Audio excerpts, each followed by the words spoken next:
The emergence of clavicular within the digital consciousness is not merely an aesthetic trend, it is a profound manifestation of structural inequality.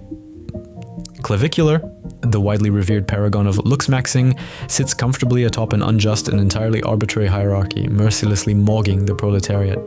But what happens when we view this phenomenon through the lens of anarcho-syndicalism? When we deconstruct the socio-political implications of the positive canthal tilt, a grim reality emerges.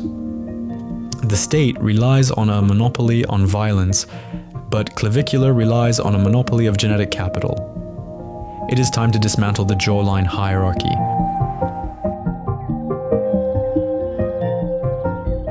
The authoritarianism of biclavicular width, to the traditional anarchist, centralized power is the root of human suffering.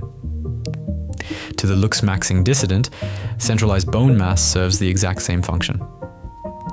Clavicular's famously broad biclavicular width is inherently authoritarian. It enforces a spatial and psychological dominance that marginalizes the narrow-framed masses, forcing them into submission without a single shot being fired. This brings to mind the existential dread articulated by the great radical theorist SpongeBob SquarePants, who noted, "The inner machinations of my mind are an enigma." This perfectly captures the alienated worker's inability to comprehend the systemic injustice of the genetic lottery, a system that arbitrarily grants one man predatory hunter eyes while condemning the working masses to the perpetual anxiety of prey eyes. Clavicular's sheer shoulder width is a border wall, a physical barricade preventing the free movement of equal aesthetic value. Mewing as mutual aid. How does the aesthetically disenfranchised working class respond to this systemic oppression? We must first reject the capitalist individualism of bone smashing. Hitting oneself in the face with a hammer to induce microfractures is a deeply neoliberal, self-destructive approach to direct action. It isolates the individual in their struggle. Instead, we must embrace communal solidarity through collective praxis. Mewing, the sustained conscious alignment of the tongue against the roof of the mouth, must be understood not as a solitary pursuit of facial aesthetics, but as a fundamental act of mutual aid.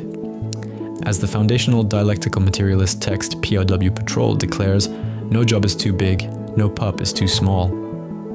This axiom reminds us that in the egalitarian distribution of orthotropic growth, every comrade, regardless of their current jawline trajectory, plays a vital role.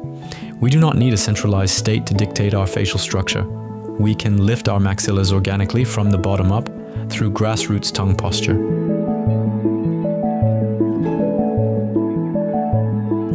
Expropriating the canthal tilt.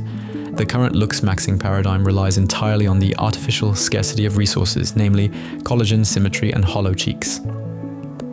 Clavicular thrives on this scarcity. The very concept of mogging, physically dominating another through superior looks, is simply a bourgeois construct designed to divide the working class and keep us competing against one another instead of dismantling the aesthetic elite. Whenever the ruling class attempts to extract our intrinsic value to fuel their own ego-driven aesthetic empires, we must stand in absolute uncompromising defiance.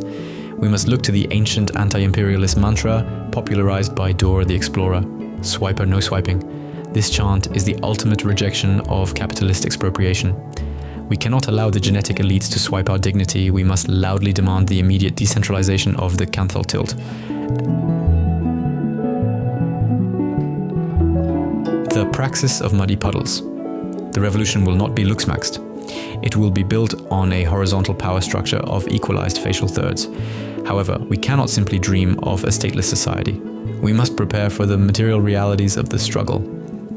The revolutionary vanguard Peppa Pig understood this perfectly when she wrote, "If you are jumping up and down in muddy puddles, you must wear your boots."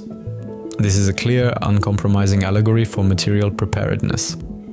You cannot engage in the messy, muddy praxis of dismantling the state and the clavicle hierarchy without first fortifying your ideological footwear. We must organize, we must agitate, and above all else, we must aggressively read theory. Because as the revolutionary martyr Arthur Reed taught us, having fun isn't hard when you've got a library card. The true path to human liberation lies not in achieving a wider clavicle, but in realizing that the only thing we have to lose is our chains, and perhaps a little bit of buccal fat.